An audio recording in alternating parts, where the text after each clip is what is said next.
Para sa malimpyo nga dugo, DTX 500. Para sa himsugatay, DTX 500. Suno sa mga eksperto, ang DTX 500 ang adunay pinakataas nga antioxidant nga makaayo ug magalimpyo sa tay. DTX 500 napamatud-an na sa mga eksperto. Testingin ninyo. DTX 500 mapalit sa pinakadulong nga butika sa inyong lugar. DTX 500. Ako si Jay. Siging gasakit ang akong likod ug naay story ang among pamilya nga naay sakit-sakit. Pagkadungog na ako sa radyo, naay DTX 500. Ako gitry og duha ka kapsula sa usa ka adlaw. After 2 weeks, gaan na kay akong pamati. Epektibo kay ang DTX 500. DTX 500 mapalit sa mga butika. Good vibes mga kapamilya. Live on air. Kauban nato si Tita Susan. Tita, tinuod ba nga konektado ang high blood sa panantaw? Uy, DJ, tinuod gid na. Kung musaka ang akong blood pressure, musabay pod ang paghanap sa akong pananaw. Mao nga akong gibuhat, gidugang nako ang iBerry sa akong adlaw-adlaw nga routine. So, nakatabang gyud di ay sa imo ang iBerry, Tita? Oo kayo, mabati gyud nako nga naay suportang akong mga mata. Mas kalmado ko ug mas klaro na akong pananaw. Sa iBerry na ako'y peace of mind nga akong giatiman ang akong mata ug panglawas. Sulaipod ang bagong produkto iBerry Gold na adunay 10 mg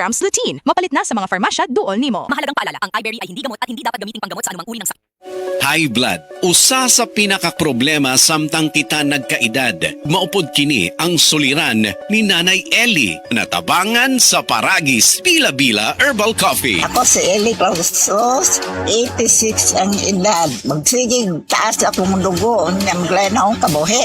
Gaingnan ko sa akong umagan nga. Probahe daw ang bila-bila kape, kay basig maulian ka. Basta kainom ko, di nagyan paglain ng kabuhi. Sa Paragis Bila-Bila, dili na ka mag-agwanta pa. Breast cancer, ang delikado ug mamatay ni nga sakit nga cancer sa mga babae. Mag Life Extension Vitamin D3 na mo. Rekomendado sa mga medical doctors. Aprobado sa FDA Philippines ug FDA USA. Sukla nato ang breast cancer. Mapalit sa mga butika. Ang LDL cholesterol o mas nailhang bad cholesterol mo'y usa sa hinungdan sa mga cardiovascular diseases. Mamahimo kining hinungdan sa stroke, high blood pressure ug atake sa kasing-kasing. Likay ang pagtaas sa bad cholesterol sa dugo. Ali na, mag-Sed Panyawan Garlic Capsule na ta. Ang kunini ang panyawan herb, garlic ug banaba nga batid nga makatabang aron mapakigbatukan ang bad cholesterol. Sed Panyawan Garlic Capsule, maayong makibatok sa bad cholesterol. Hini mo sa Sed Marketing Incorporated. Tatak magaling. Tonight